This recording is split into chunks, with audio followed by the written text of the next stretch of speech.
Hello and welcome in to a very cozy special edition of the Why Do Boys Make podcast. It is December 23rd, 2025, 8:17 p.m. at the time of recording.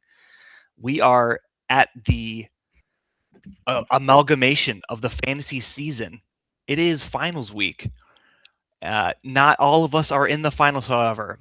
I am Corby. I am the reigning defending champion. There will be a new champion this year. There will be a new tribal chief, as they say. I am not the only cannon fodder to the Fantasy Football League, though. I would like to welcome to the show a brand new host, Solon Cords. Welcome in, Solon. How are you doing? Hello. I'm so glad to be here today. Thank you for inviting me on your podcast. Just kidding, it's me.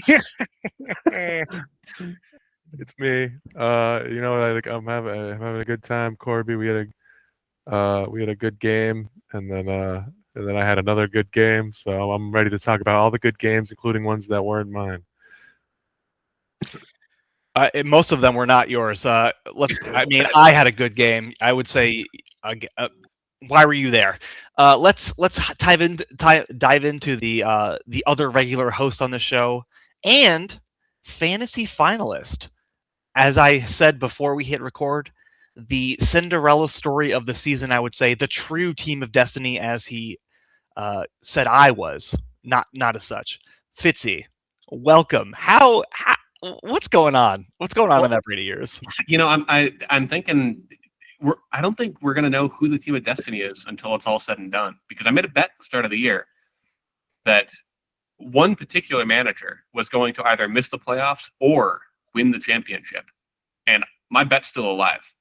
So, hey, we will get into that. But before we do, Colin, I got to say, when you had your AI host there for a second, I was ready to discuss the poo-poo-pee-pee document for the next hour and a half here. Glad we get to talk football instead. Yes, we'll be talking a lot of football, and as you alluded to it, the host, the one of our favorite guests, one who's always here at the end of the season, who comes with all of the knowledge and roasting as he does, and he's in the finals again, guys. You can't keep getting away with it. It's almost like he does it professionally. Adam B, welcome in, Adam. Hey, what's up, guys? How's it going? How's everybody doing? Doing great. How about you, Adam? How you doing? Phenomenal. Yeah. Very happy to be in another championship. Very happy to be facing you. I can't wait to win. Ooh, coming out the hop with the fighting words. Very excited to be facing you. Very glad to be facing you too, Adam. Couldn't ask for a better opponent. It's gonna be phenomenal. It really is. Yeah, well, if some fucking dumbass who was playing Adam last week actually set his lineup properly, it would be a different matchup. But in any case, we're going to start with the burning question, as we always do. Adam, I think you answer this question well every time you're here, but I've got to know if the answer has changed. Why do boys play games? I don't remember what my prior answers have been, but my answer currently would be, why do boys play games? They play for the glory, for the glory of it all, the winning. My answer was probably different last year because I came in 12th. This year I'm in the championship. You play to win. It's fun to win. And I mean, I don't know. It's just, games are great. I love games. All sorts of games. They're fun. You gotta have fun. The world is it's a nightmare. So you gotta play games. As they say about this world, it's a bit nutty. This is a semi Austin Powers themed podcast, if you know what I'm saying. I don't have much planned here, but I do have something planned very near and dear to my heart. Adam is a music aficionado, and if you listen to the Mike episode a few weeks ago, more than a few weeks ago, we had him blind rank things. And so today I will be prompting Adam to blind rank rappers. Oh God. Okay. So let's begin from 1 to 10. Okay, so you know how blind rankings go. You're gonna place your choice from 1 to 10 because you are a wealth of knowledge on this subject. Yeah. And we're gonna begin with ASAP Rocky. Okay. I do like ASAP Rocky, but I don't necessarily want to lock him in too high. I'll put him at 5. I think right in the middle is kind of a pretty reasonable spot for him to start off. Next up, Logic. Okay. Really quick on Logic. Well, so last year I had the team name where I changed it to the suicide hotline number, which was because of the Logic song. And so I don't know if you guys saw this recently. Tom Brady's ex-wife Giselle just got remarried, and like the weekend of the wedding, he posted a story on Instagram. Tom Brady did. It was just like a selfie, but the song playing was the song by Logic, the Suicide Hotline song. You know how you can put the song on the top of your story. Anyway, so because of that, and because he gave me a good team name, I'll put Logic at 8. I really don't like his music though. So that's kind of just like based on that one song. Juice WRLD. Juice WRLD. He went down hard. It's a shame. I'll put him at 7. He has like two good songs. MGK. You can leave him at 10 there. Just put him at 10. Guy sucks. Is he even a rapper, MGK? He makes like pop punk music now. Yeah. I don't know. Ice Cube. On the back of his acting skills, I'll put Ice Cube at 3. Whoa. I don't really care about his music. Cardi B. I can take her or leave her. I'll put her at 9. Again, not really familiar with her music, to be honest. Migos. Makes me feel like it's 2016 again. I'll put them at 4. It's a real shame about those Migos. Tupac Shakur. Sure. He can be 2. I feel like that's fine. 50 Cent. I'll leave 50 Cent at 1. I like 50 Cent. He's number 1.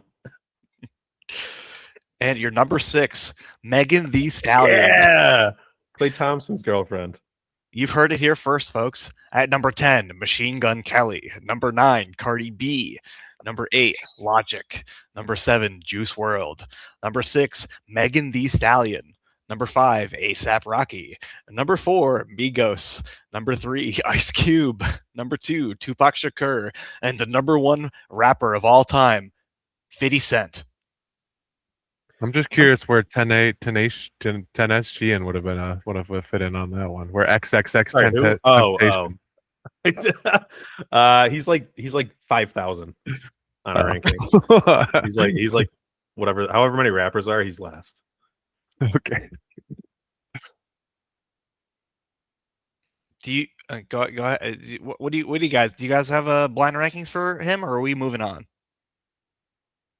I can't hear you, Fitzy. You're. Yeah, I put myself on mute because I don't want to interrupt the rapping part while I was tip-tapping away here.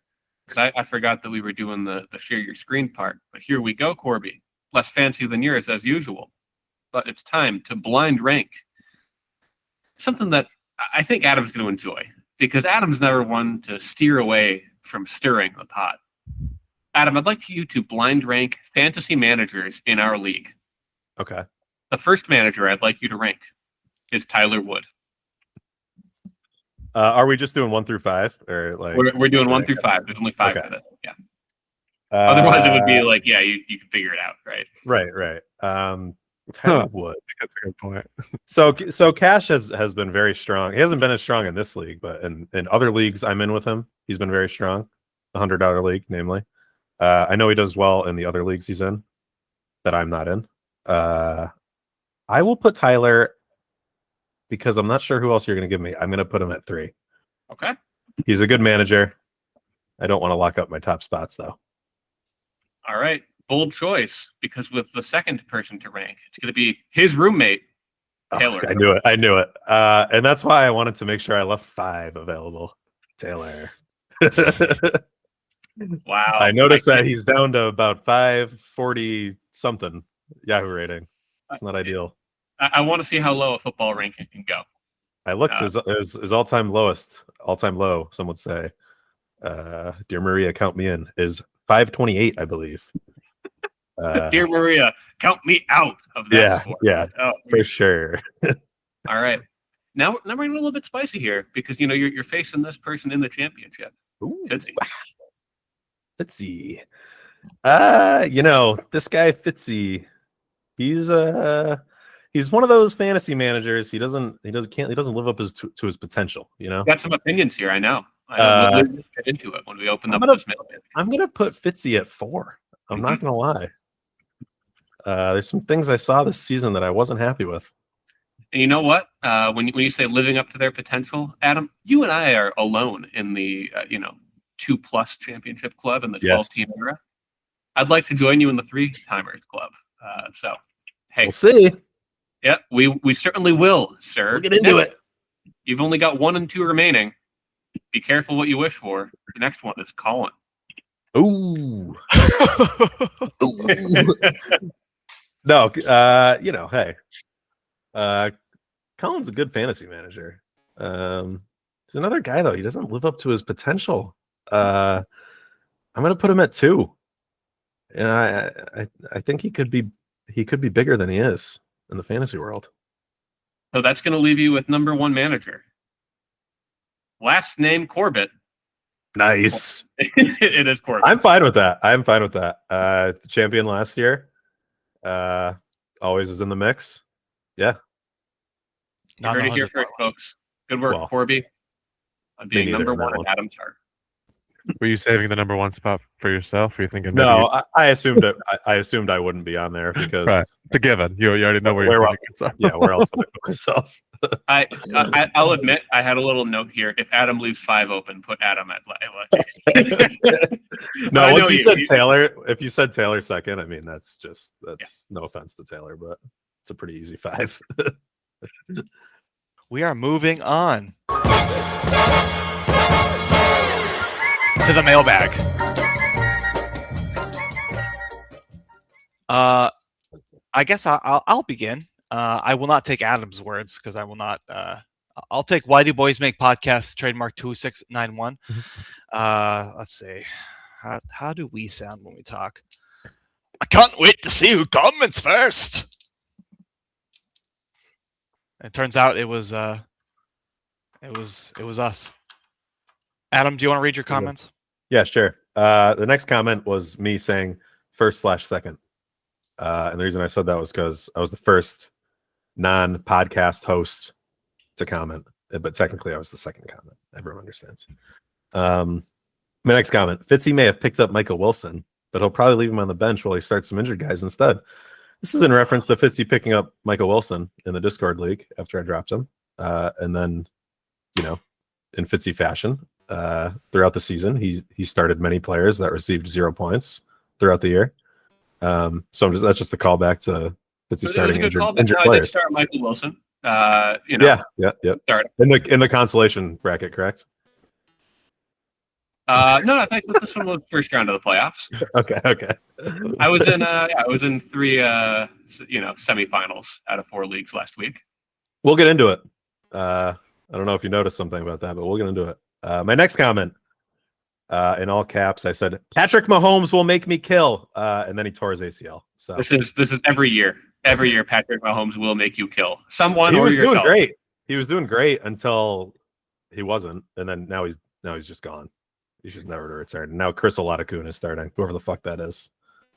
So I'll take Mike here. Mike says, 5th. That's Dr. Evil. Nice. Houston defense was not about this week, fellas. This was in reference to me for the first time ever putting $5 on a defense.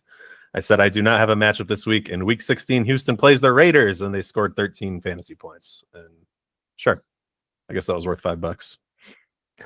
Now, Adam, you know what? We'll certainly just get into it later. I don't want to pull out all the stops here. So. Okay.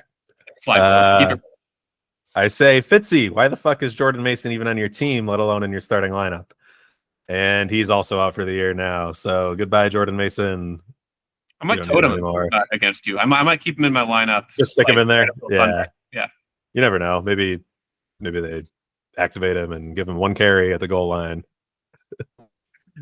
Okay, we're moving on. Next set of comments. Oh, Oh, we're a little spitter spatter here. I say the only team left that is capable of beating me is Cash. And then I said in a very confident manner, Oh, bro scores 88 points and thinks he's unstoppable. That was a meaningless matchup. I told my guys to take it easy and rest up for playoffs. and for some reason this comment is on here twice, so I have it here twice. And I will say it twice. Sounds like your heart's not in it. Pretty pathetic if you ask me. Sounds like your heart's not in it. Pretty pathetic if you ask me. Well, let me tell you, his heart was in it, and we'll get into it. I won. Oh, Come on. I guess I'm committed to this now. Okay, here we go. Unfortunately, my reply to Corby, I don't remember how Dr. Evils talks about everything, is not listed due to an expletive I used in the comment. Is it even an accent? What is it? He just talks weird. Next year, I will win the league next year. Now, Kind of right. Is that good? I'm not sure if there's a punctuation thing here. Is this saying next year, comma, I will win the league next year, as in All right. it's going to happen, or is he saying next year he'll win it next year? Is it 2 No. years away? No, he's saying next year he's gonna win it because this is a reference to a book we had in Miss Stress class in 7th grade where about the Iditarod. If you recall, we discussed the Iditarod a bit while Mike was here. And there was a book that said like, now they must win the race now, and me and Mike would always make fun of it because So the implication of that book is that they have to win the race now. So when he says next year I will win the race next year, I think he means that next year he'll win it. I don't know, but there was no punctuation in the book, so that's why we made fun of it. We also made fun of Miss Stress because she blinked a lot. Fitzy, I know you said this is not the year with the most sub 100 scores, but I feel like since then it's been non-stop. And Mike, I got to tell you, you're correct about this. We really had a good, stretch run of sub-hundos here. Ended up tied for the second most all time. We had 14 sub-hundos back in the year 2019. This puts us at 12 for a 4-year stretch of 12, 11, 11, and 12 games in the regular season in which we scored under 100. So, right up there with the tops. Actually kind of average for the last few years, though. And then he says here, I find it funny that Colin played against Kyle Pitts in both this league and the Discord league. Hashtag Kyle Pitts truther. To which I responded, I don't find that funny at all. Oh, he will lead you to the promised land. It's my fat bastard. And then Cash said, Fitzy and Chris must have had the lowest QB score total by a wide margin. Boy, do we have things to talk about QB scores coming up shortly in the program. But first, we have a record. Cubert2803 has commented. And he says, or they say, why is there a picture of Mark Davis in a Colts jersey? Which is a very good comment in and of itself. And which Fitzy replied, oh, sorry. Hey, want to be on the pod? and then I said, that's Phillip Rivers. And then he didn't reply. So shouts out to Cubert for... Come back, Cubert. Yeah. Cubert, come back. Cubert, come Blame back. it all on me. Shouts out. I love Me when and Cubert will do the post-championship podcast. yes. Hit up Adam B on DraftKings and FanDuel and all those things. No, on his app. Hit him up On on his the app. app. Download his Check app. out the Adam B app. Just search for that. A little reference to the pre-recording banter we had. Again, we'll get into it. Oh, I forgot we were. We'll get into it. We will get into it. And we'll end on this one. Oh, Adam's team looking like Swiss cheese after this week. Yikes. And I said, I love Swiss cheese. Great cheese. With a down. And the Swiss cheese came up clutch. That's the way the cookie crumbles. Let's get into the quarterfinals, I suppose. This is going to be our transmission music for the rest of the episode, by the way. All right, let's get into this one here. So this feels like, I mean, in hindsight, maybe not an upset, although Eric has been on a tear in the consolation bracket. Fitzy goes off for 181, advances to the semifinals, where Eric puts up a very Eric puts up a menial 141, a very Taylor score, as you would say. I think this can be summed up with a few highlights here. Start of the Panthers defense, you would expect against Tyler Shuck they would fare better. Turns out Tyler Shuck is him.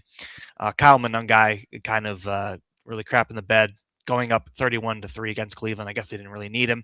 And Ashton Genty, the next Trent Richardson, just not faring well. But what I think this really boils down to in the terms of in hearts and souls of us is the Phillip Rivers totem play. He wills his team. He only scores 6.8. Doesn't matter.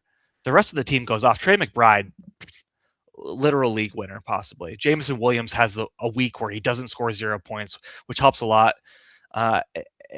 It's an ETN. ETN was also excellent against 50's New York Jets. So, congratulations on beating Eric and advancing forward. Yeah, this one feels great. Like you said, it's the Phillip Rivers totem play.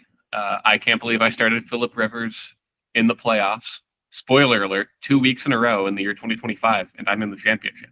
How many people get to say that, right? Like, I'm feeling really good with where I'm at, with one exception. We're going to have either a mid-pod or a post-pod name change, because when I faced Eric here, I was the exosphere. The week after, I became the magnetosphere. We're out of atmosphere. This is the last sphere. So we'll see what I escape to next. If that could spell the end of my run, we will see. The thing that kind of stands out to me the most here is like the anti-totem play of the 49ers defense going up against Tennessee, and Tony Pollard puts up 100 rush yards on them, and they get 0 points against Tennessee's defense. Oh well, we're happy with a 40-point win. Can't believe I crushed him by 40. I bet that was the biggest win this week. Good job, Eric. Does anyone know what Eric's team name is, by the way? I do, and we will get into it. We'll get into it. We'll get into it. This was the lowest score of the playoff. Or Eric's, I'm talking about, was the lowest score of the playoffs. Besides, the bye week teams who were taking it easy. Which is, it's still a pretty decent score, but I mean, Eric was the third place team, as you can see, in 56. Just goes to show, I think, the volatility of scores, and how playoffs really, there's a big luck factor.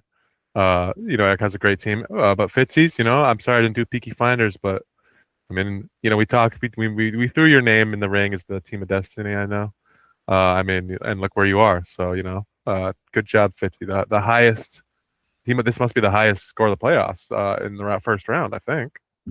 Feels like it. Forget about the margin of victory. Just look how high that score is. So, yeah. Yeah. What about this next one? Oh, that's right. Oh, wait a minute. Oh, why is Wait a minute. Benches. This is the benches. Sorry, I also include the benches in these slides. I just wanted to show that Eric left 56 points on the bench. So shouts out to Eric. That's some mismanagement right there. That's tough.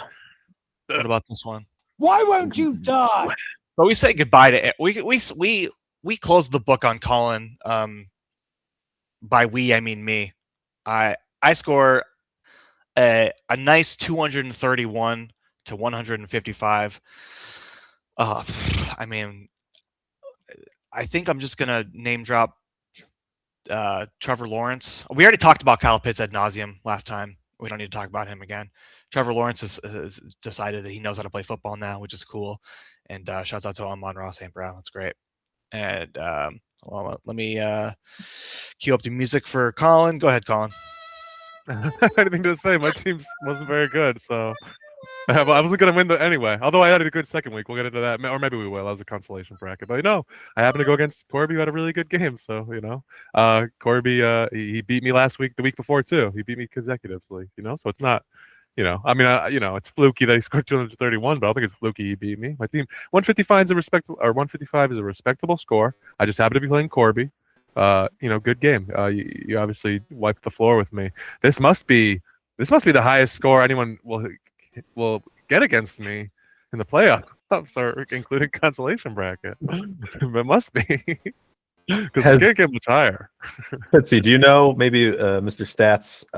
Has anyone had 3 separate guys go over 40 points the same week on their team? So that's a level of granularity I don't get into. But I don't know if I've seen. It feels like the fact that you score this high, you don't have a 50-pointer, but you do have three guys over 40. I don't know if I've seen that. So here's the thing. I don't have that stat, but I do have notes on all of the 200 burgers of the past. Okay. I feel like I would have written that down. That's notable for sure. This one certainly is unprecedented. I mean, 3 players combining for just almost 140 points. Like, you simply crazy. don't see somebody score 231.45 points and get under 3 points from their RB2 spot, which is signature Corby 2025 right there, dude. Yeah, like everyone else had a normal game, honestly, but those 3 guys just like fucking went insane. Yeah. And Trevor Lawrence has been just really ridiculous, and he's got a great matchup this week. It's a shame you're not still in it, Corby. Spoiler. Jackson Colts. It was so much fun to like message, like Trevor Lawrence score more than Kyle Pitts challenge possible, because I texted that in the fourth quarter or something. I was like, oh my god, he actually did it! I can't believe. Yeah. And then because I'm on Raw Plate after that, was you the Sunday Nighter? I think. I'm watching that one too, and I'm like, am I about to send the same message? Because it's getting close. Right. Yeah, that was just what a performance. Yeah, this was a signature game that made me feel good about myself. Colin left 42 points on the bench. Shouts out to Jalen Coker, Colin's darling. That's kind of fallacious to say it though, because what about the difference between the players that played though? Like it's not like I didn't leave 42 points on the bench. I probably left 15 or 20. No, you left 42. Colin, I want to go back and see what week we made the Jaden Daniels trade, because I want to say I was like 3-7 at that. I think it was after I had 1 win, maybe. Oh my god, he's bad juju. He's cursed. Jaden Daniels might have gone like 3-14 on the year. It was a rough year for rostering him.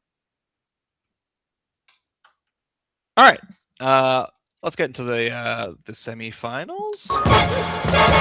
Okay, we don't have to do that.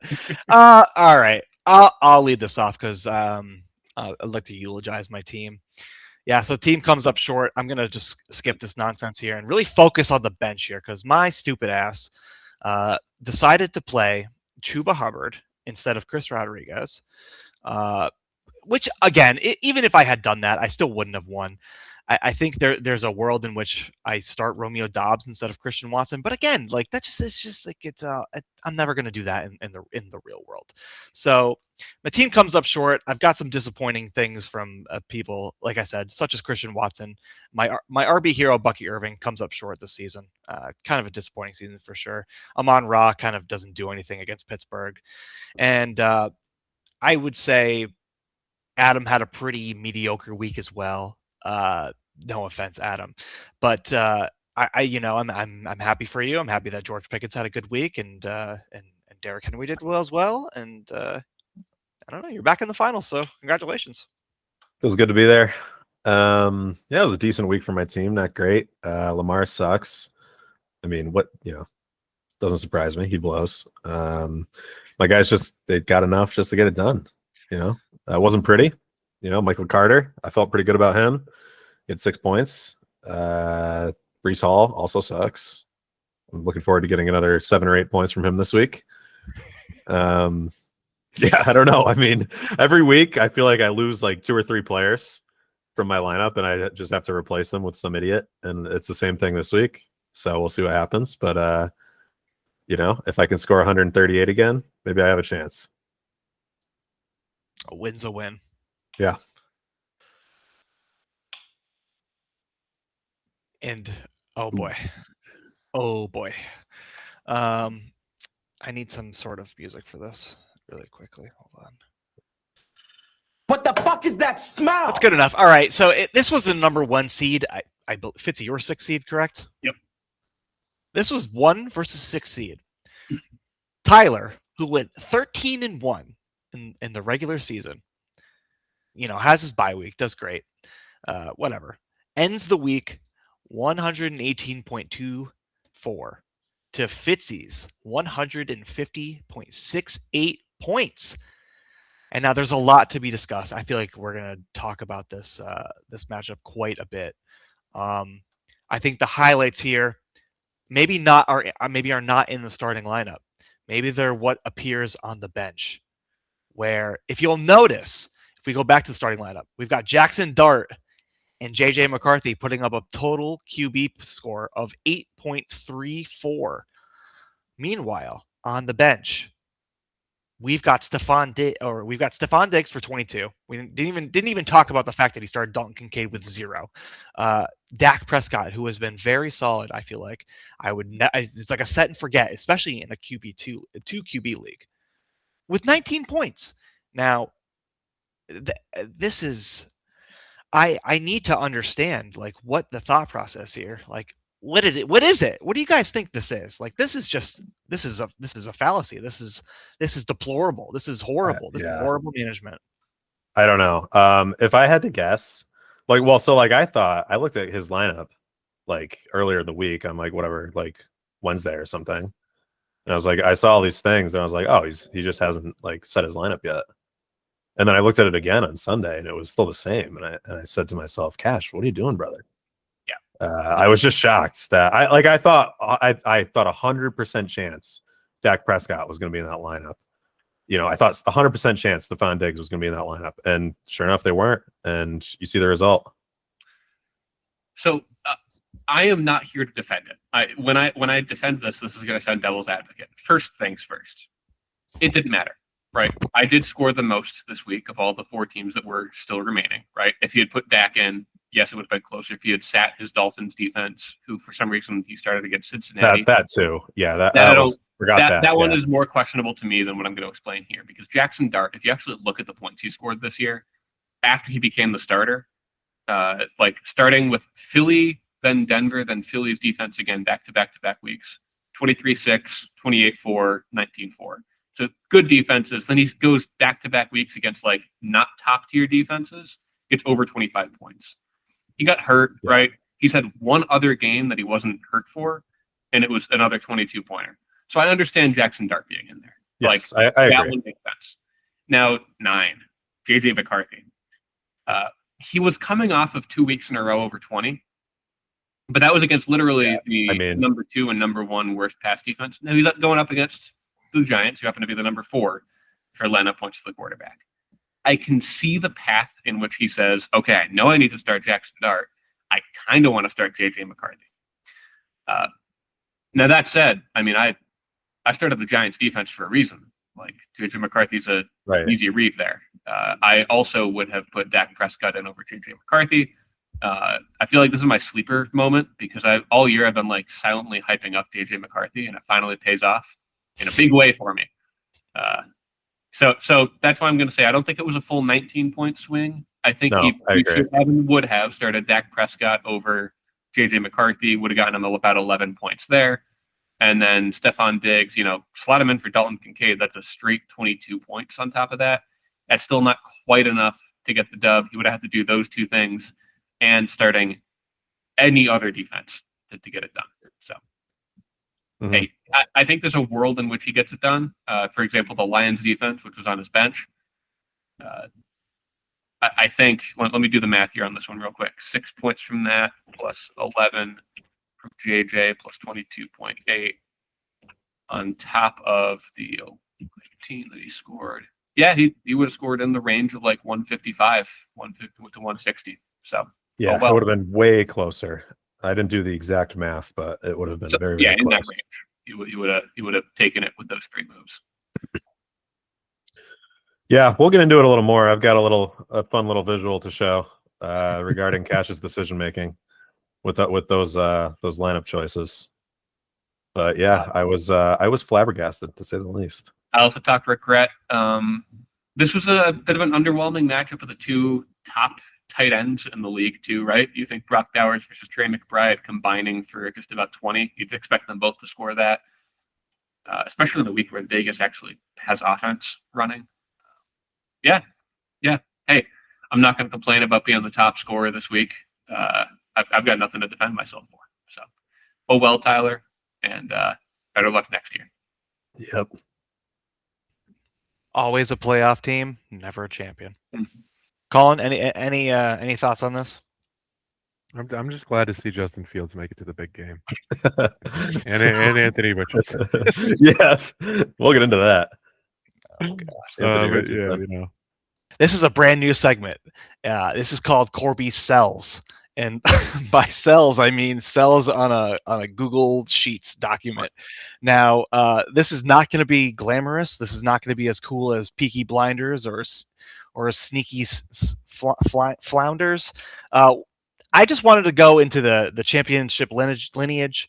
Just talk about the simple, just talk about where we are, where we have been.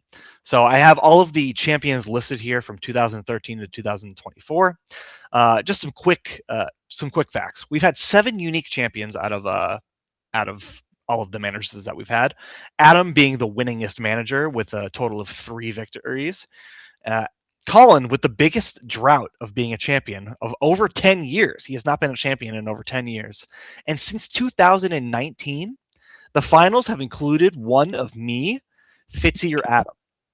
Just a fun little factoid. What I really want to get into, because I have a burning question to talk to you guys about, are the poverty teams. So these are the teams that have never won the championship and may never. I have listed their highest finish and the year in which it happened. Mike's highest finish was all the way back in 2013, where he came in 3rd.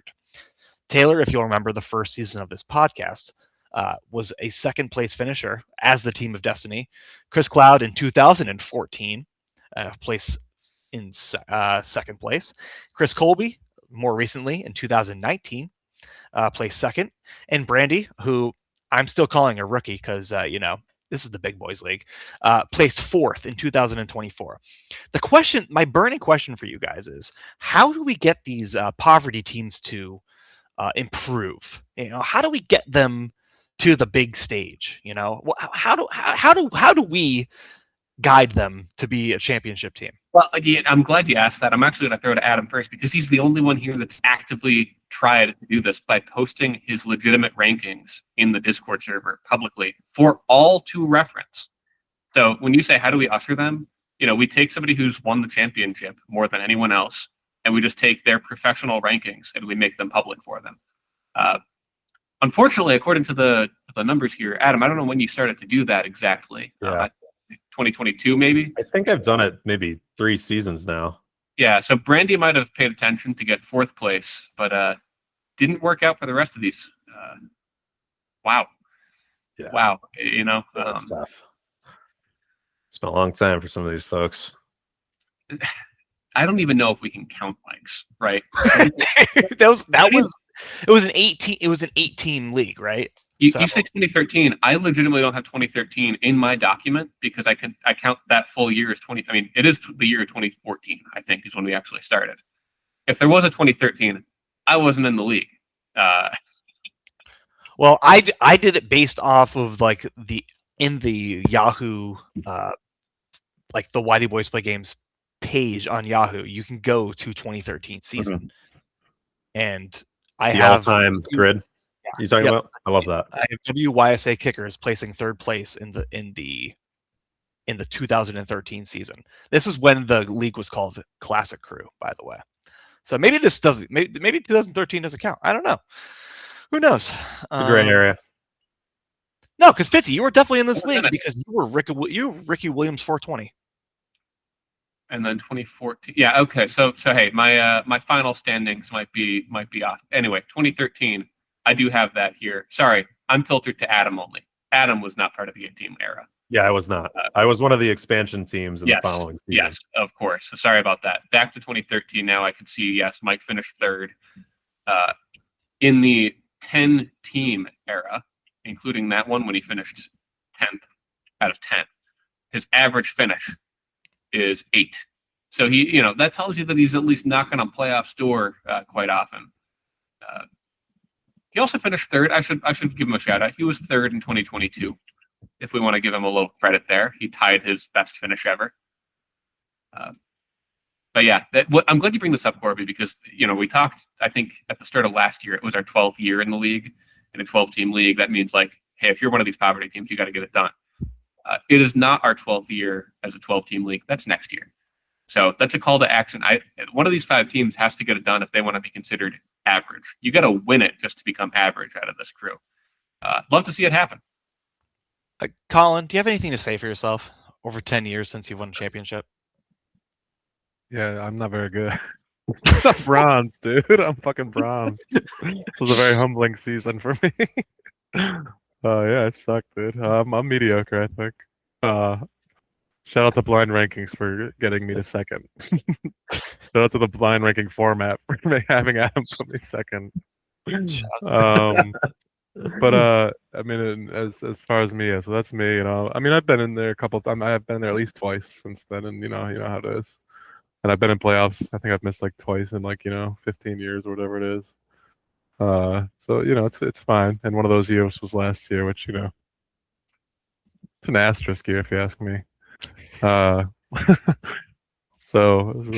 as far as this list and who I think might I feel like either the Chris's, right? Because we know Chris Cloud is a good, right? Isn't he good in like the $100 league? Isn't he? He's in the championship this year. I feel like he's always good. I feel like whenever I talk about it, Chris is a good team. And Chris Colby, he's been around. He's been. I think when he first joined the league, because I'm sorry if you guys covered this, but it was 2019 the second time he joined the league. All right, I forgot that his first time around he was terrible.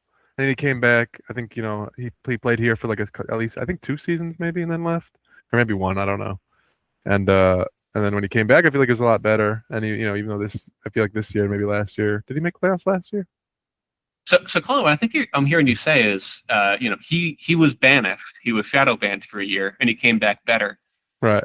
Maybe it's time to. I mean, we talk about that relegation league. That should be relegated. Tell you what, I'd be willing to open up a vote on this if Eric Wardner or Luke leaves an unprompted comment in the comment section this week saying, yes, please make this a relegation league. I will hear arguments. I'm for relegation.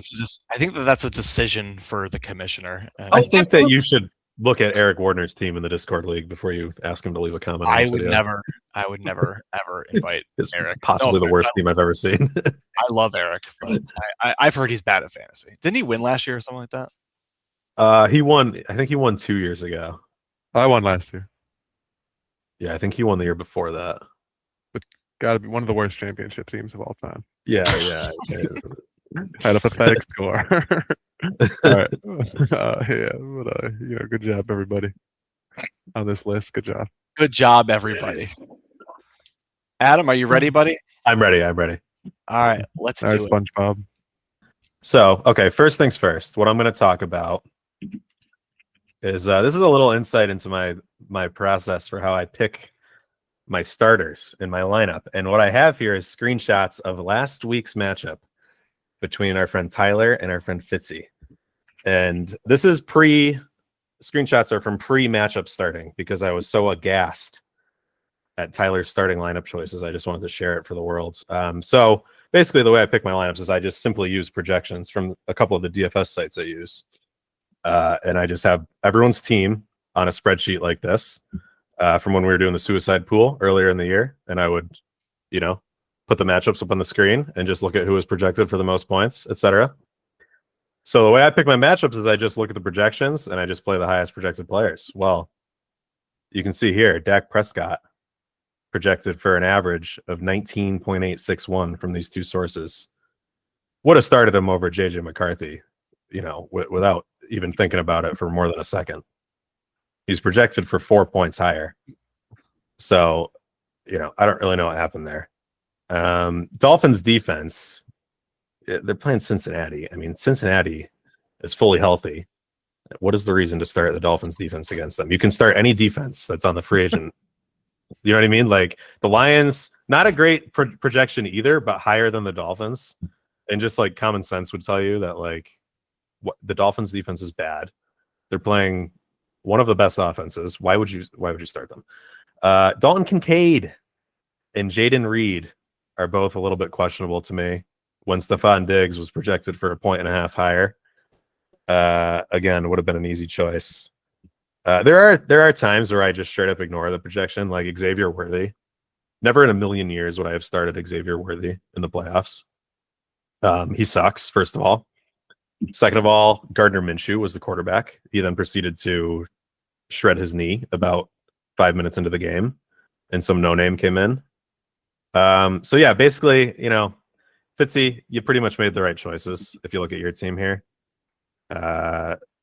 I would have maybe started Quinn Ewers over Phillip Rivers, but I think Quinn Ewers had like 6 fantasy points, right? So like, you made the right choice, I guess. There are certain times where I think you need to trust in the heart of the cards a little bit more. Yeah, I agree. Like I said with the Xavier Worthy thing, like he projected for 2 points higher than Kincaid, but I would have, if it came down to Kincaid or Worthy, I'm starting Kincaid because, I mean, Xavier Worthy, I think, has had like one good game the entire season. So, yeah, you're right. There are times you just have to go with your heart.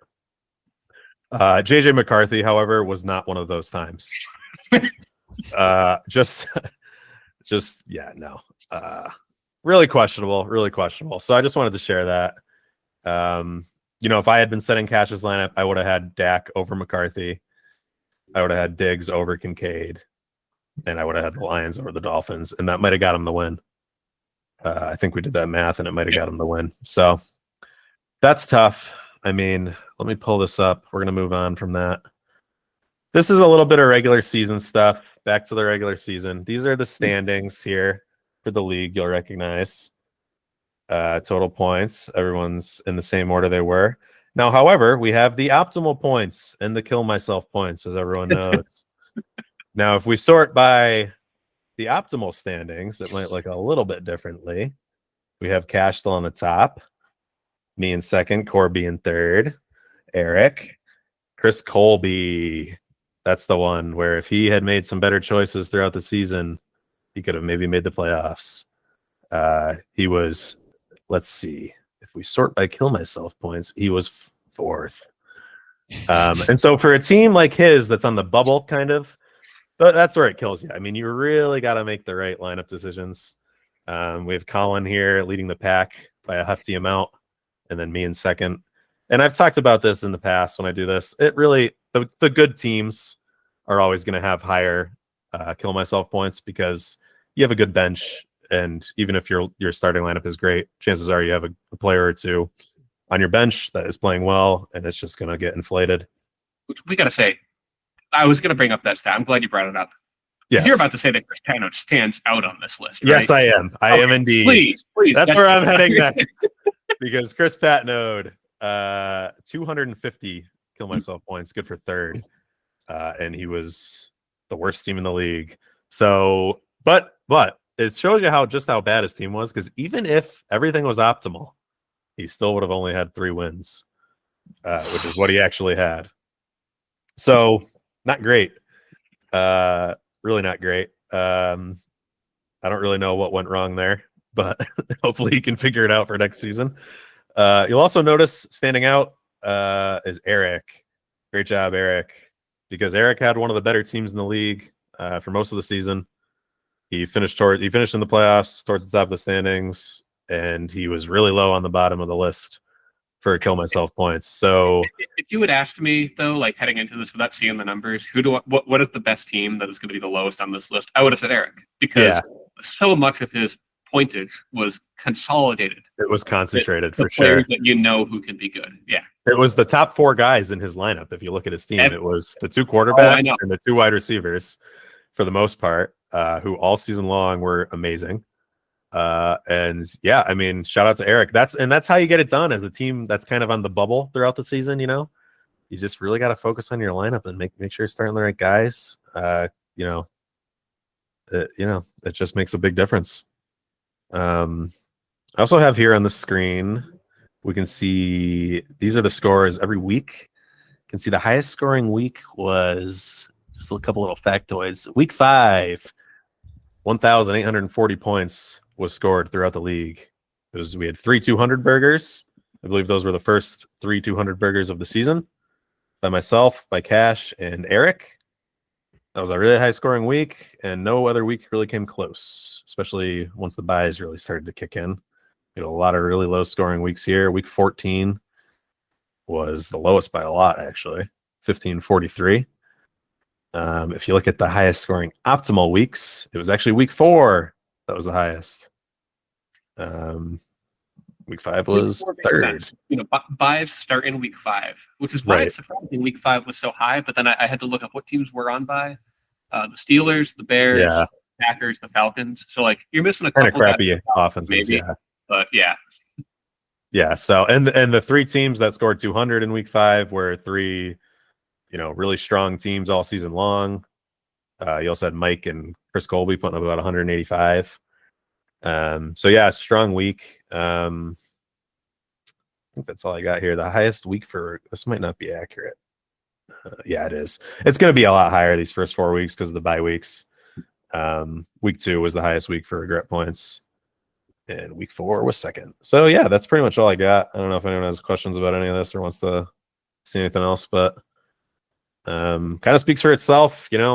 Bad teams are at the bottom usually, except for the occasional good team that's at the bottom when it comes to kill myself points, which is what you want to be, at the bottom and kill myself points. You don't want to kill yourself because of your points. And that's all.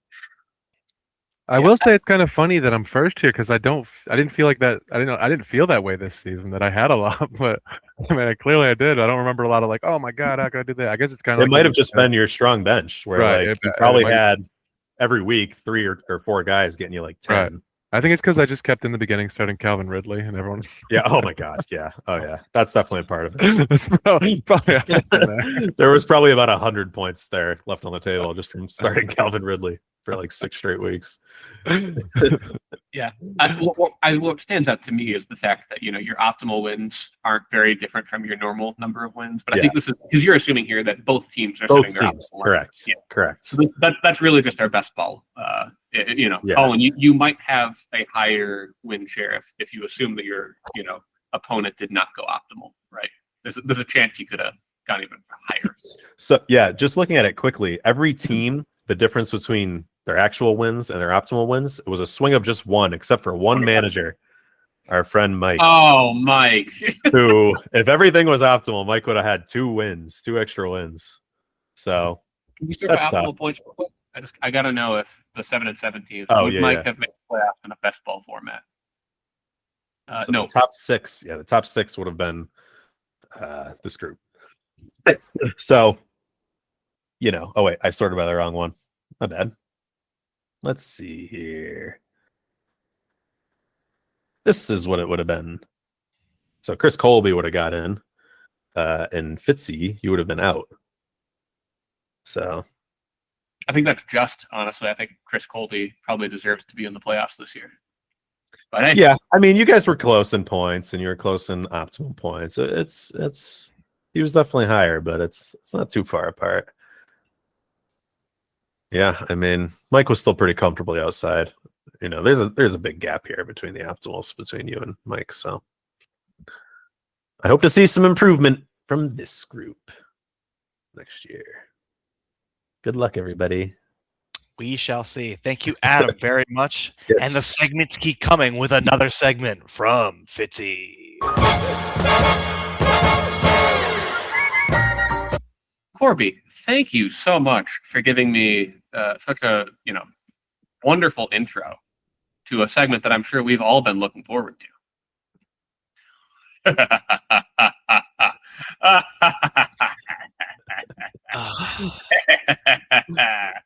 The Biggest Loser 2025 has returned. Let's see who's been doing the most losing here in the playoffs. So we entered with I can just go to the end then. Here's what happened.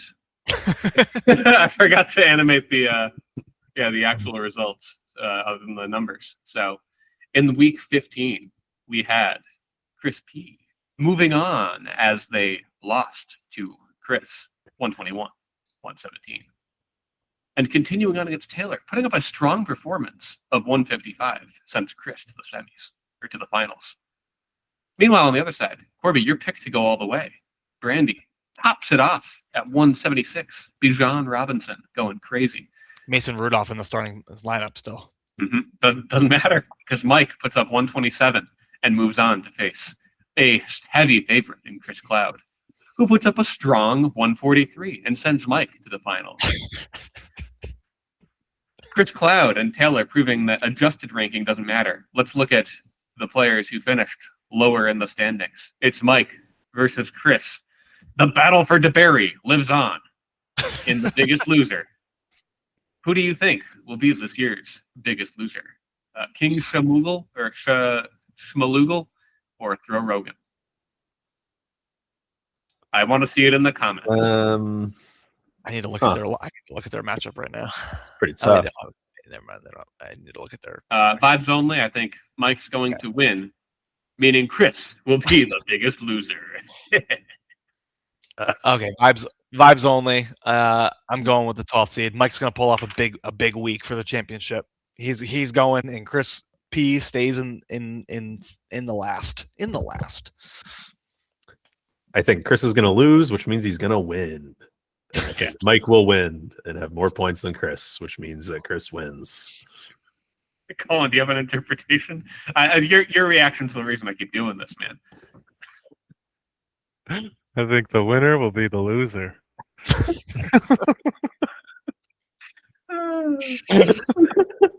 You what?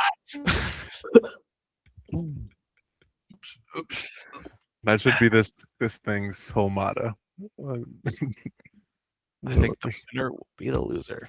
The winner will be the loser. That should be the Let's keep tagline. on winning with transactions. Winning. Just a few transactions to highlight here. Colin, do you want to take these? This is your segment, after all. You guys remember that Charlie Sheen interview where he's like talking about Tiger Blood and he's like, winning. I'm bi winning. They asked him if he was like bisexual. Yeah. All right, here we go. We got a great transaction to watch here. Headlined by, as we alluded to 2 weeks ago, the Phillip Rivers sweepstakes. Not as tense as I was hoping. As Fitzy getting there with a $6 offer. And Adam and me are there. Adam, did you have no money left, or did you just not care about it? Adam had at least $8. I had the most money. And I did not want Phillip. Oh, I see. You have Mr. Carter here. Yeah. You have Mr. John Carter, the spaceman from Mars. He's here to Yep. on the opponent team. We got Orlando Gadsden. The battle for Orlando. And Chuba Hubbard here for Corby. So a great week for transactions, as not only do people not have a lot of money left, but a lot of people don't care anymore because they're not in the playoffs. So shout out to everyone in here being in the playoffs. Just a quick shout out to Adam for once again losing a tie. Oh yeah, dude. You lose every tie. Always. I want to see what happens if there's a tie in the championship. If you will lose based on waiver order, like that. We could get into it. We could get into it if there's an exact tie in our matchup. I don't think I've ever seen that. I do currently have a higher waiver than you, though, so you might want to not hope for a tie. Uh-oh.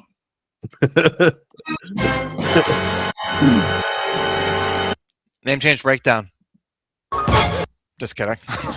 Again, here's the scale. I changed my name after I knew that I was going to lose. Again, in reference to Darkest Dungeon, I just had Darkest Dungeon on my mind. I wasn't playing it. Fitzy, you've been playing Darkest Dungeon. What do you think of it? Good. It's good. I haven't played in a little bit here, but I enjoy the XCOM you grow attached to these particular individuals. I like the negative traits. Those are fun for sure. I hate when people become good gambler on the good side, but then not allowed to gamble on the bad side. So I like a lot of the systems. We're having fun. It's a fine name. It's like a 4. It's fine. I believe the pronunciation for this word is ball, and it means pain. Okay. Now, obviously, in reference to him losing in the first round of playoffs. Now we didn't talk about this, but in the second round of playoffs against Colin, I think he went nuclear, right, Colin? Is that another 200 burger? We both had 200 burgers, and he beat me. I lost 200. Oh, I don't know. Jeez. Well, I'm sorry. He scored more than you. He scored like 235. Damn, that's crazy. Yeah, I don't pay attention to shit that doesn't matter. So shouts out to pain. Pain is a bad feeling, one of the worst feelings you can feel. Believe me, folks. It's painful. It's a good photo as well. It really exemplifies the meaning of pain. You know the song "Pain" by what's that? Johnny Cash. No, that's Hurt. and also that's a cover of a I 9 wanted to trigger you, Corby. I am triggered. All right. 3 Days Grace is who I'm thinking of. Pain by 3 Days Grace. That'll be our outro song. Oh yeah, nice. What a banger. This is a good name. It's like a 6. I like it. And now, again, we've got the magnetosphere, which is where we started at the beginning of the show. Now, as I understand it, we have left orbit, but before we leave orbit, I do need to rate the magnetosphere.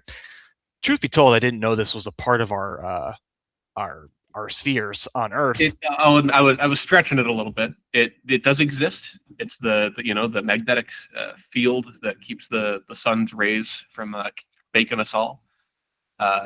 It is not part of the atmosphere. It's just that next thing before you leave Earth's sphere of influence. With that in mind, it's a hot name and I like it, and I'll give it a 6.5. Now we move on to the new name. Drum roll, please. It's the Space Cowboy. And now, number one, where do we even begin here? The photo. The fact that Phillip Rivers is in the championship of this fantasy football league is so incredible. It's incredible lore. Like who Fitzy, if you pull this off, like this will be maybe the greatest championship run of all time. Love the photo. I don't understand the lightning bolt, but I respect it. And he is a Space Cowboy because his thing. It's a little bit Chargers. It's a little bit David Bowie. You know? Okay, sure. Yeah. Major Tom. Yeah. Okay. Yeah, I'm not thinking quick on my toes apparently. So I like it. It's a great name. One of the best names of the year for sure. Easily the best photo of the year. This is a 7.9. This is excellent. If it goes into the lineage as a championship, shit, it could be a 10. But before we get into that, here's a 10. Here's a 10. Welcome to the Jeremiah Robinson comments of the week. Now, you're probably wondering, where are the Yahoo comments of the week? Well, it turns out I discovered that NBA star Jeremiah Robinson has his own app, and you can download this right now on the iOS App Store. Apparently, this is the thing that a lot of NBA players have. This is the landing screen when you get to the app. There's multiple pages. You can go to the schedule, which opens up a Google search in your browser. You can go to social, which makes you sign into an account in which you can't create an account within the application. Photos, which is like 5 photos of him just like hanging around, and then more. We're going to focus on the more here. So more has a bunch of stuff like, again, my account, contact, social wall, share app, messages, meet and greet. If you go to the meet and greet, it just spins forever. This page doesn't load. It just spins and you can't do anything. It actually locks the app down completely. Whereas like if you hit the back arrow, it doesn't do anything. If you hit this button, it doesn't do anything. You have to close the app completely in order to reload everything. So that's the meet and greet section. That's really good. Like I said, you can go to my account and you can log in, but there's no way to create an account in the application. So I have no idea how to make an account. Anyways, we're talking about comments here. So there is a comment. If you go to the social wall, there is a welcome message from Jeremiah Robinson himself, which reads, "Welcome, JRE family. Hey, everyone. It's Jeremiah Robinson Earl here. Super hyped to welcome you to my exclusive social media space. This is where I'll be checking in with you daily, sharing behind-the-scenes moments, workouts, life on the court, and all things I don't post anywhere else. This community is all about real connection. So feel free to drop your thoughts, questions, and good vibes. Let's build something special together. Appreciate all the love and support. Let's get it. Hashtag JRE family, hashtag exclusive access, hashtag locked in." And there is a comment on this by one John Doe, which reads, "I'm so glad to be a part of this special group." And that's it. There's nothing else on the social wall. He says he's going to check in There's daily. nothing else on the social wall. He's going to check in daily, and it's been, more than half a year. Awesome. Again, this was posted at April 10th, 2025 at 4:58 p.m. Now, maybe what I need to do is figure out how to create an account and log in. And maybe once I log in, I will see more posts on the social wall. More on that next episode. But I find this absolutely baffling. And it's incredible. And I want more NBA players' apps installed on my phone because it's really strange. It's very strange. Very, very strange. Gotta love it though. Shout out to Jerry. Pacers great. Is this guy good? Is this guy's good at basketball? No, not really. So Corby, I was going to know. I wanted to ask, if you have your fantasy team, how do you How do you know about him? Oh, so I think it was a post on Twitter where it's like somebody just did a screenshot of like the app icon on their lock screen, and so I was like, this has to be fake. There's no way this is real. And so I then went to the iOS App Store and searched Jeremiah Robinson, and boom, there it was. And I obviously installed it instantly. Like, of course, it's still on my phone. I'll prove it. Hold on. So as you go and look for him, I'll tell you that he's not particularly great. Here's my fun fact about Jeremiah Robinson. I remember a few years ago when he had one of the like 2 or 3 worst plus minuses in a single game in NBA history. At the time, he was, I believe, a rookie playing for the Oklahoma City Thunder. He was on my fantasy team when he went minus 56. Now, for those who aren't basketball fans, that means for the time that he was on the court, the opposing team outscored his team by 56 points. Oh, He that's accomplished bad. this in 23 minutes as his team lost 152-79. So Jeremiah Robinson Earl minus 56. But I Googled because I was trying to find like what year was this even? Because you can't go like total, history and pro basketball reference. I Googled Jeremiah Robinson Earl plus minus. And I found that last year he broke that record, tied for worst all time with a minus 58 on a completely different team, 3 years removed. So that's what I know about Jeremiah Robinson Earl, is that he's got 2 of the, I assume, 3 worst plus minuses in league history. So shouts out to Jeremiah Robinson. Here's the app. For some reason, you can do this with this little banner. Sick. I don't know why, but it's awesome. This app is really good. You should absolutely install it. It's really strange. Really quick, I just downloaded the Chris Murray app because I was curious if it was better than the Jeremiah Robinson Earl app, and I can confirm that it is much better. There is a lot of activity on here, lots of comments. In fact, there was the most recent comment from 8 days ago. Guess who left the comment? His name, Robin Jeremiah Earlson. No. Could it be?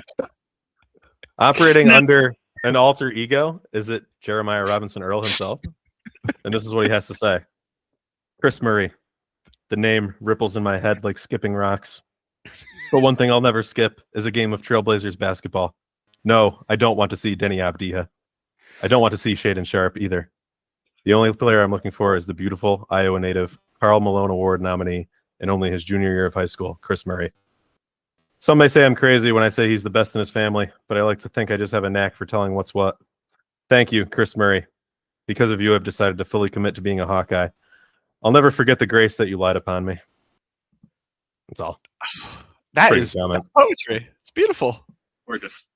There's a lot of activity on here. I think Jeremiah Robinson Earl needs to step his game up. Also, I believe that this John Doe comment is definitely from like the development team or something. There's no way that this is a real. There's no way this is a real person. I mean, it was made half an hour after. Yeah, it was. Yeah, like you said, it was also half an hour, and it's the only comment. And It's only also- like It's the only account that anyone Listen, has because you get That is Jeremiah Robinson. Okay, that is him. It was There's no him. way it's not. There's no way it's not. you're saying he has 2 different burners, one John Doe and one Robin Jeremiah Earlson? Right. Robin Jeremiah Earlson. Wow. So thanks for indulging Hiding me. in plain sight. I thought that was very fun. Let's talk about the finals. Not the video game. The fantasy finals. Colin, I've been doing a lot of talking. I need like a quick break. Can you lead us off here? All right. It's the battle of the bozos with Adam and Fitzy. the two best teams as decided by this fantasy football season. We got Adam starting Jacoby Brissett and the imposter Lamar Jackson, and Fitzy starting the has-been Jalen Hurts and future Hall of Famer Phillip Rivers. Just a treasure of quarterbacks here. Just a great lineup. Adam has been the top dog. Well, Cash had his time, but to begin the season, Adam was the top dog, and he's still going strong. The last few weeks have been a little weak, and Fitzy's last few weeks have been strong. Therefore, due to recency bias, and seeing Mike seeing Adonis Mitchell, Adonai Mitchell. I'm gonna start Michelle. I'm gonna pick Fitzy here to win it all. You know, I like Adonis Mitchell. I like that one, Colin. I don't have a big speech here. What I can tell you is that the live projections have flipped on you, Adam. The live projection here is 155 to me, 152 to you. I'd like to know if your special pro offline rankings say something different. But one of the big changes here, Ramondre Stevenson now projected for just about 12 points. 12. So there's going to be some changes. Well, so I was hoping I'd have my offsite projections, but they don't update really until Wednesday. Because like you don't really need them for DFS on a Tuesday, unfortunately. So don't have them currently. However, there are going to be some changes here. Lamar Jackson not going to play. Let's be real. He's not going to play. I'm expecting to not have him. I will be starting Tyler Huntley. I'll spoil it. I'm getting him in waivers. I don't know if Phillip Rivers is going to play either. I know. Because the Colts are out of it, and Anthony Richardson might be back. He's likely not going to be back. You don't think so? Richardson, he's a stash. I don't think so. I think at this point it's going to be Riley Leonard, who, spoiler alert, if Phillip Rivers doesn't play, likely going to be my start. And I don't think you've got enough money to buy out of both. It's questionable. Let me see. Adam I have 8 and you have 4. But I have the waiver. And you've got the waiver priority. So I kind of, it's possible I get my top 2 choices. Well, after you get one of your top choices, waiver priority will reset, and then we'll tie on the second. Well, not if we don't tie on the first guy though. I only use the waiver priority if we tie. So if you want to try to guess who my top option is and put 4 on him and try to tie me, and then you can get who you want with your second option. Hey, I don't know. There's other QBs. It's all right. There's a lot. That's what I was going to get into. There's a lot of QBs this week. There's literally like 8 that you could there's no concern of not having a quarterback. It's just a matter of which one you want. The issue is that 3 of them are playing on Christmas, and they all fucking suck. Yep. Max Brosmer, who started a game and had 1 fantasy point. Actually, in this league, I think he had -4 because of the worst penalties for pick sixes and stuff. I think he had -4 points in his 1 start. So to me, he's not an option because you're just probably going to get negative. You could start Chris Oladokun, who I had never heard of until he entered the game. Same. For Gardner Minshew. I'd never heard of him in my life. He's like a 28-year-old nobody.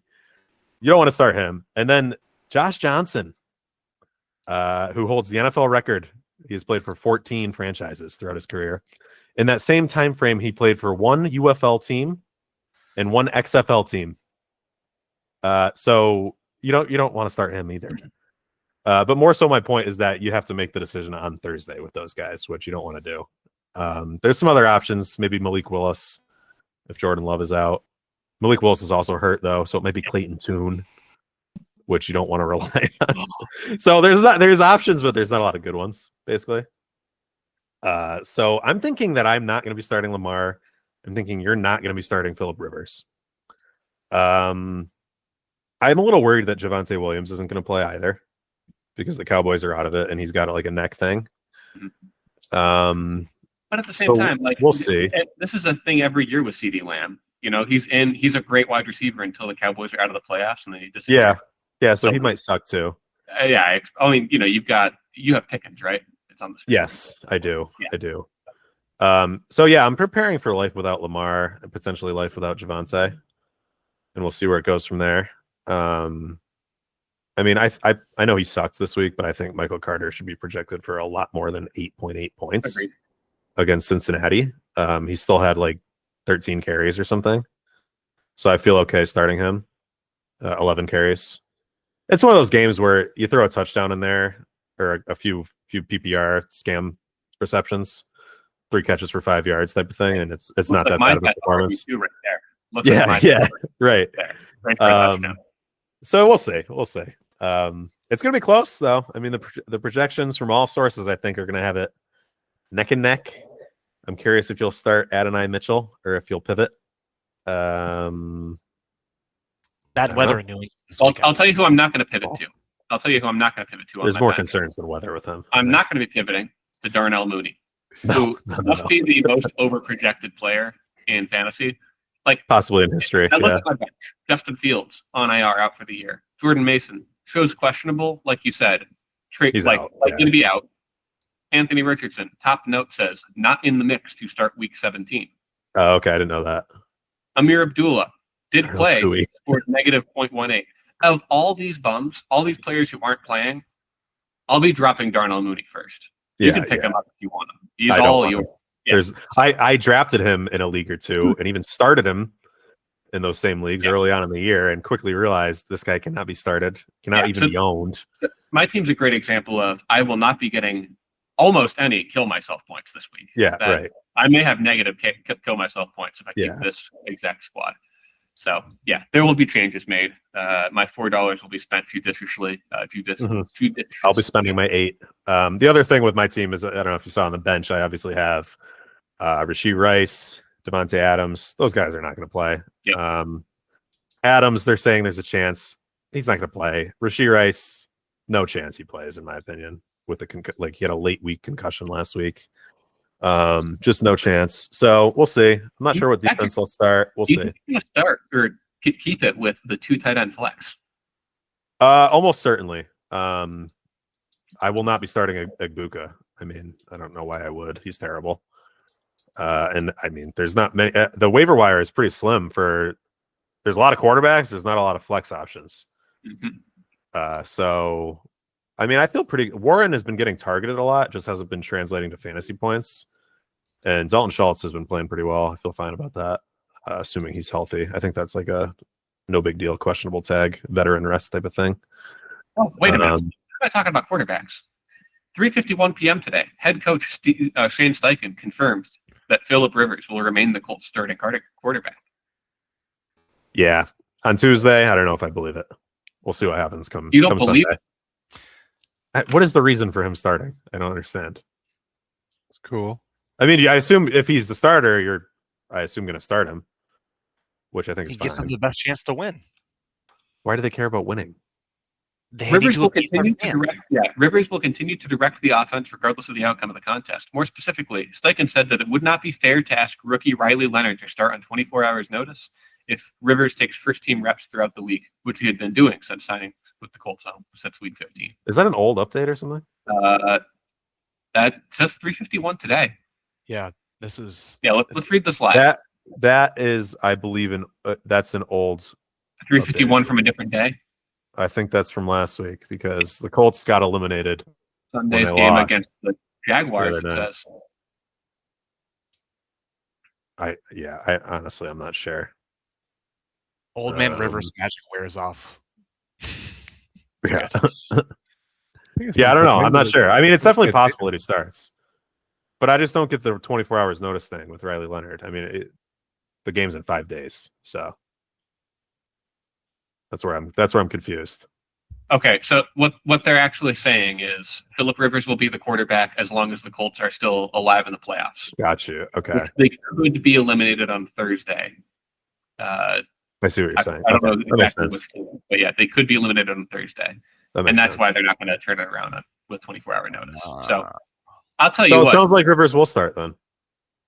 Sounds like you know exactly what my QB2 is going to be. Where's the other $4 going at him? I wouldn't worry about that. There's really, I mean, you could probably guess if you were to.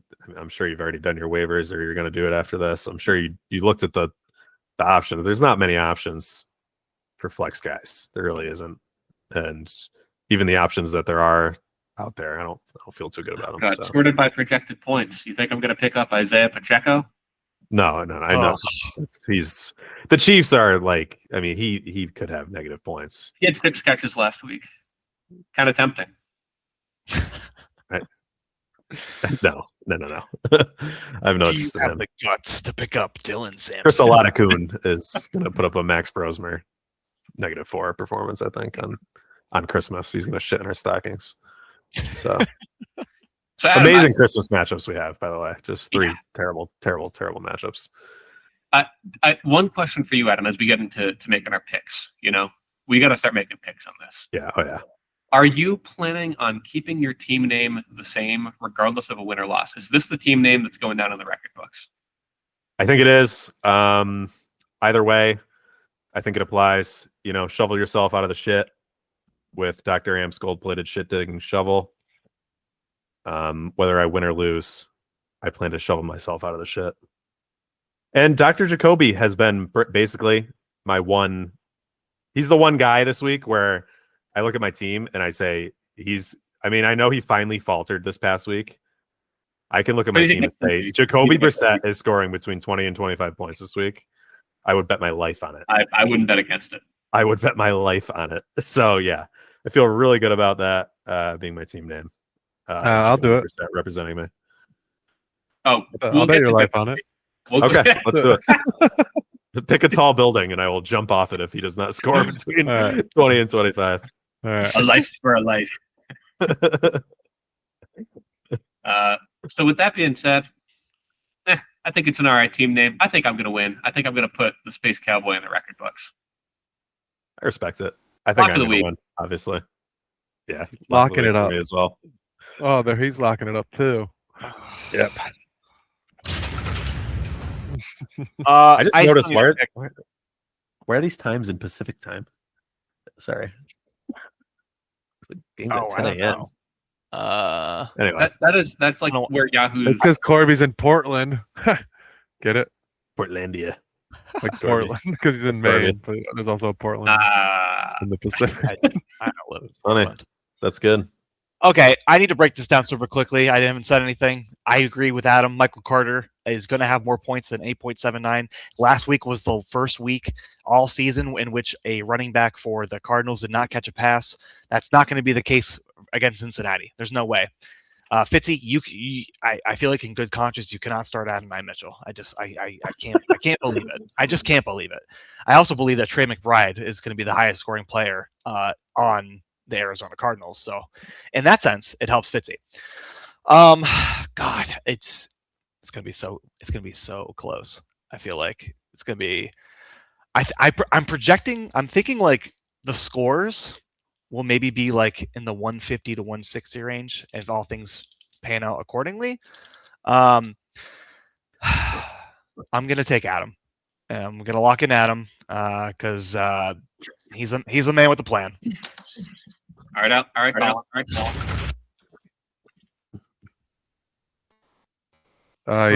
Yeah, I said it in my intro there. I'm picking Fitzy. All right, good. But I'm not gonna lock it in though. I'm saving You're eyeing the consolation bracket for the lock. I'm locking in Chris P to lose the win and winning. All right. For the final time this season, let's check in with our two-faced friend, the coin. The coin proves that God, it's I'm truly scared. two-faced and locks in Adam B. Let's go. The coin is on my side. The money man himself. Let's go, dude. I knew the coin would believe in me. It's going to be a barn burner. I think it's gonna Just be I think it'll be a good matchup. I'm hoping for a I think close so. one. It's going to be interesting. I don't know if it's going to be a good one, but it'll be interesting. It'll be good. It'll be good. All right, it's time. Bets of the week. I bet you guys forgot about the Austin Powers music. I did. All right, I don't have a slide for old bets, but let's. We don't have a slide, but it's in the show notes if you want to. Okay. Share. Yes. Yeah. Let's share. Let's go behind the curtain even further and share the show notes. Okay, let me zoom in a little bit so it's easier for people to read. So I scored these, and I want to just quickly bring up two of these are from a couple of weeks ago, and I'm willing to make a claim on this one. Will Justin Fields get one more start? Colin, you said yes. He was placed on IR. He has been shut down for the season unless the Jets make it to the playoffs, which I don't think they're going to do. He is out. We made a 4-team bet on who will win the league. Only one manager is still alive to win $15. We will see if I get it done. Quick little reminder. Will Mike Evans score 2.5 touchdowns on the year? He's up to 2. 2 weeks to go. Will he get one more? That'll be fun to watch. Mike's got to be shaking in his boots over there. And then everyone's favorite, a quick reminder.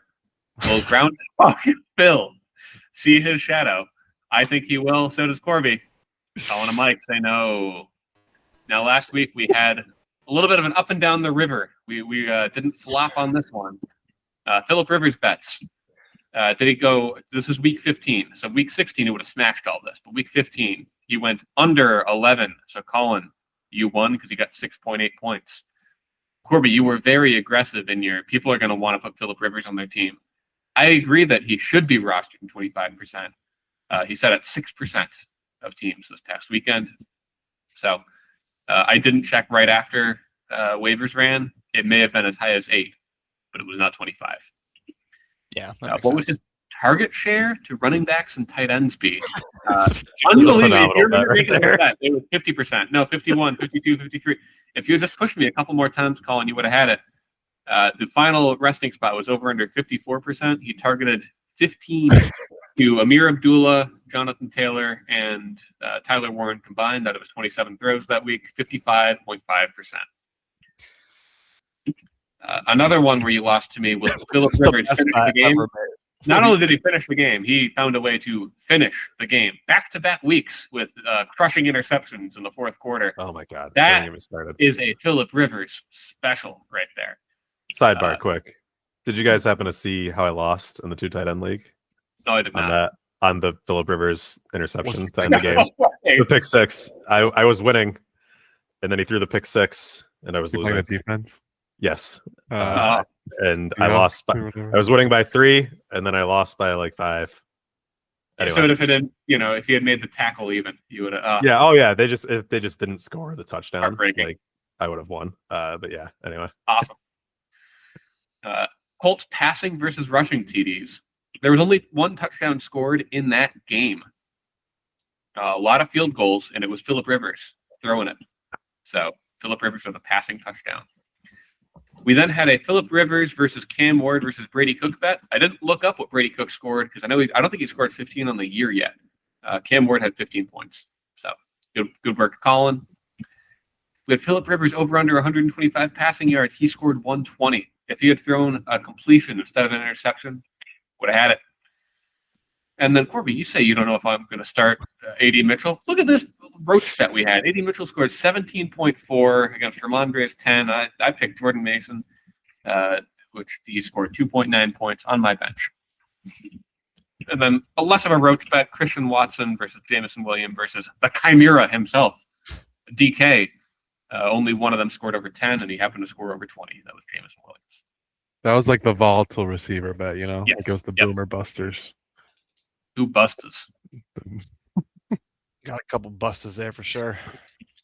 All right, my first All right. bet was a very simple one, Adam. It's targeted at you. I think that Jacoby Brissett will score less than 20 or more than 25 points. Just $5, not your Give me in between the 20 and 25. Yeah. I want it bad. Give Adam the same. And so does Jacoby.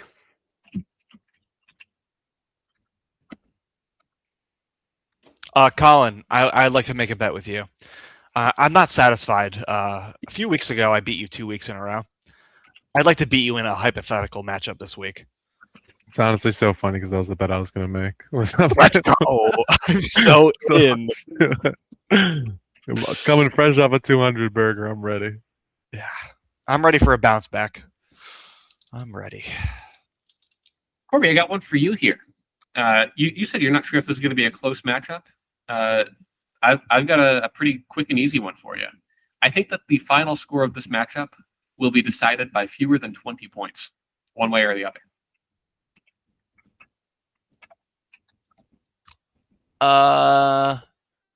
Yeah, I think I agree with that. Do you agree that it will be within 20? It will be within 20, yes. Will it be within 15?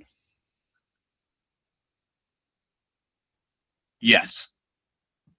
I agree. Okay, so you do think it'll be a close game? Yes. I think what I meant to say was I think it'll be a close game. I don't know how high scoring it's going to be based on like all of the other all of the other teams that have scored during the playoffs this season have been pretty huge. So I don't know if it'll be like that. I mean, last week we had 4 teams, and my 150 was the highest score. So tell you what, we're currently projected for 155 to 152. Over under winner scores 160. I'll take the over on that. I'll take the under. Okay. I'll take the I under. like that bet. I like that a lot. I have a bet for Fitzy. Fitzy, I don't know if you realize this. This is not the only league that we are playing each other in a consequential matchup. In fact, Oh boy. we are playing each other in two, count them, two third-place matchups. The 2 tight end league and the $100 league. I knew We're the two playing tight for ends. third in Yeah. both leagues. In this league, we're playing for the championship. So my bet to you is I want to add up our points from all 3 leagues. I add up my points in all 3. You add up your points in all 3. Who wins? Adam versus Fitzy. I say me. Well, here's the thing. I think you're going to beat me in 2 tight end. Okay. It'll be a little bit close. Yeah, we'll tell you what. This is too fun a bet to say no to. The 3 I team, love it. the 3 league parlay. We add up our points. Let's go. When I saw that today, I was shocked that we had 3 matchups. Somebody's Yahoo points are going to swing this week. Oh, it's going to be big. Big week.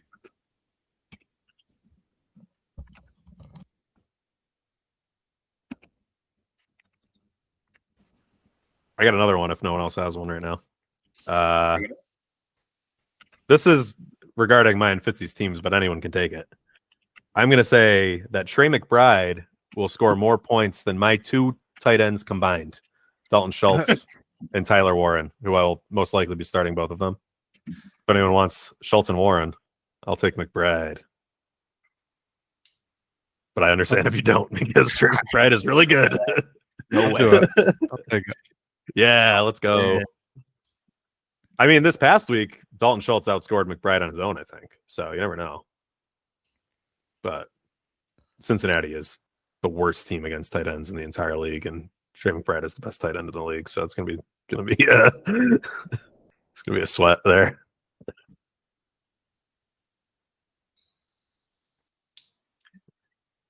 This one's for anybody. I'd like to know which of these 2 teams in the finals you think will have the single lowest scoring contributor. On the one hand, I will likely be starting Adonai Mitchell. On the other hand, you don't know who I could be picking up on waivers, and Adam's got those 2 tight ends. Who will have the lowest scoring single contributor? I think Fitzy, I assume you would say me. Yeah, sure. Yeah, I think it would be you. I don't know if you want to take on me and Corby on that, but I would. Let's see. Does Colin want in on this? We can do a 1v1 or a 2v2 or whatever the fucking format is. 1v1, v1v1 or whatever the. All right, I'll go against Colin.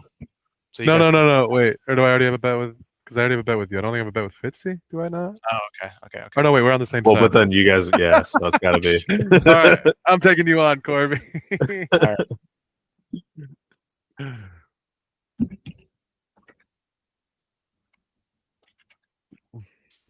I have one All right, more. okay, Oh, go. You go first. Really and then I quick have- one. So I was operating under the assumption that Fitzy's quarterback 2, the Phillip Rivers spot, was kind of a mystery because I didn't think Phillip Rivers was going to play, but it sounds like he might.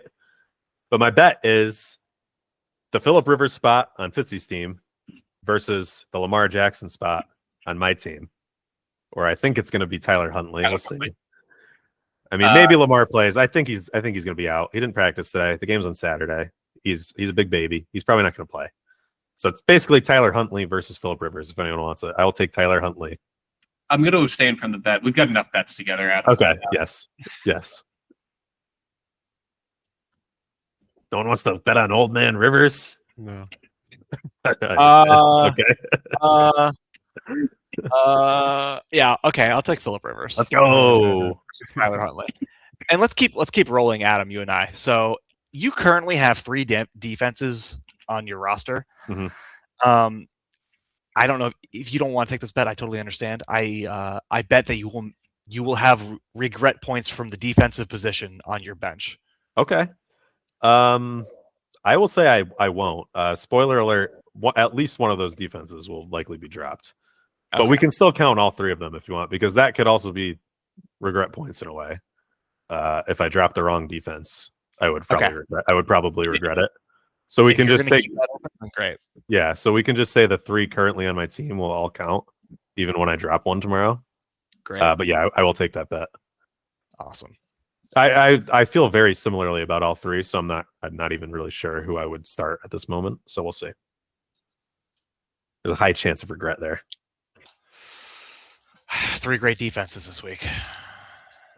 They're all solid. They are. They're all solid options.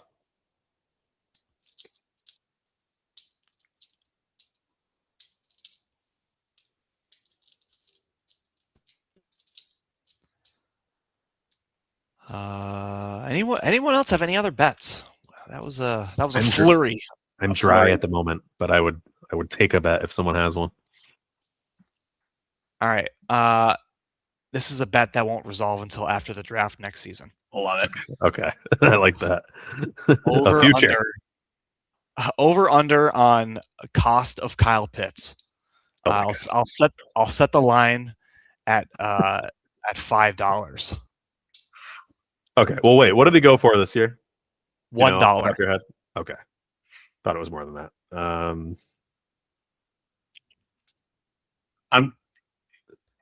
He's a free agent at the end of the year, right? He is a free agent, and Yeah. the rumblings are that he's been working out with Patrick Mahomes in the hospital. Yeah. Oh my God, dude. Stop it. Don't even tell me And that. giving him like foot rubs, sure. Dude, if Kyle Pitts is on the Chiefs next year, I don't even want to know how much I would spend on him. Probably more than $5. I'm going to say over $5 personally. Over 5?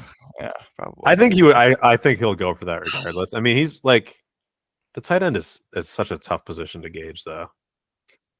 But I think I would lean over 5.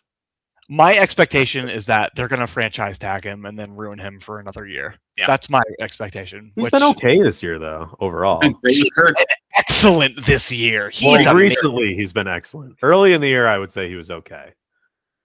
First half of the year, I'd say he was solid. Second half, he's been crazy. Kirk Cousins starts next year as the starting QB for the Falcons, and I mean, I'd spend $6 on Kyle Pitts in that Do you situation. think that he's going to be the starter to open the year next year? How serious is what's his face's injury? Penis. Because I feel like they like penis over Cousins if he's healthy.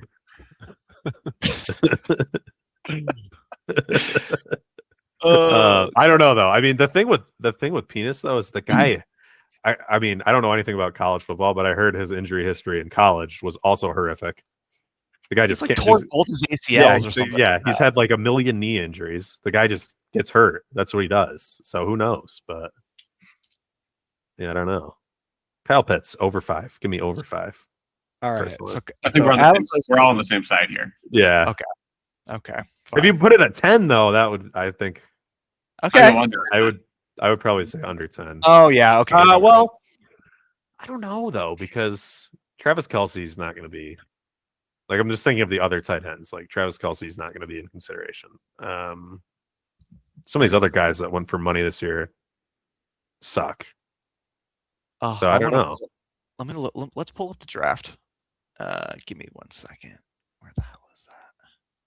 I actually have draft history saved in my my little spreadsheet here.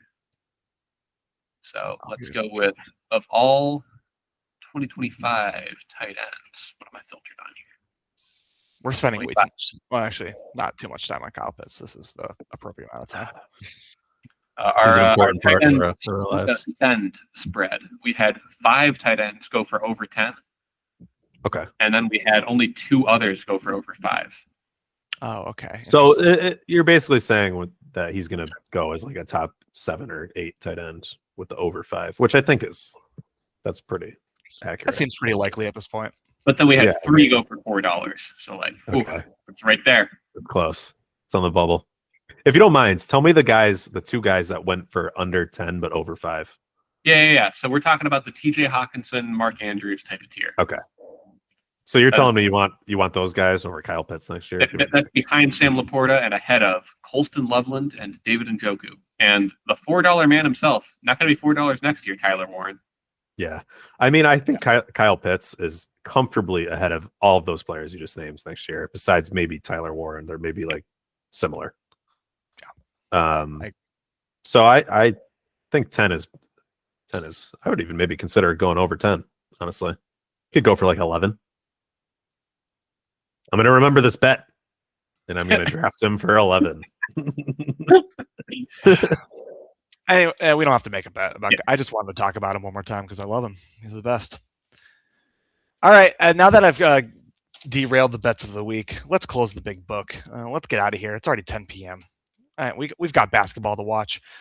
Adam, thanks so much for coming as always. Thanks for bringing the segment. Thanks for having me. You got any plugs? What's the plug of the year for Adam? I hope everyone has a Merry Christmas. That's my plug, and a Happy New Year. I really don't like Christmas, so I'm ready for it to be over. That's my plug. Well, we're And almost fuck there. the NFL for putting games on Christmas. That sounds like Adam is already deep into the Grinch meal. A lot of bah humbug. Yeah. Coming from Adam. Yeah. Oh yeah. No, I'm not like. I just don't like Christmas because it's busy. Yeah, we got 3 really shitty NFL games. Mhm. Chris Aladakun, Max Brosmer, and Josh Johnson are all starting in 3 different games, so you can count on 3 different blowouts. I'd also like to thank my co-hosts Fitzy and Colin. Colin, thanks for sticking around, even though we're so beyond out of it. It's great, and thanks for bringing your new co-host as well. It was really nice to meet him. Yeah, I guess that's it. Thank you, Michael. I'm so happy to be here today. On this day. Good luck to Adam. Good luck to Fitzy. Yes, good luck, Fitzy. Hey, good luck, Adam. No animosity here. But I'm gonna win and you're gonna lose. I think you are Robbie Oost of here. You're out. Oh, yeah. However you pronounce his last name. Shout out Corby for making me look up tight ends that were drafted this year. Love it. Love the tight end position. One more plug. Tight end. Shout out Taysom Hill. Just had a phenomenal game, and in his last home game, most likely he's probably gonna retire. Fantasy legend. Thank you, Taysom Hill. Absolute fantasy legend. Shouts out. All right. With that in mind, good luck to everyone in the finals and all their leagues. Good luck to my friends here. With that, for one last time, I am the tribal chief. This is Corby. I am ascending, and I am Fitzy. I'm Colin. But so am I. I'm Adam, and I'm gonna win. Say the line, Adam. And gamers, game on.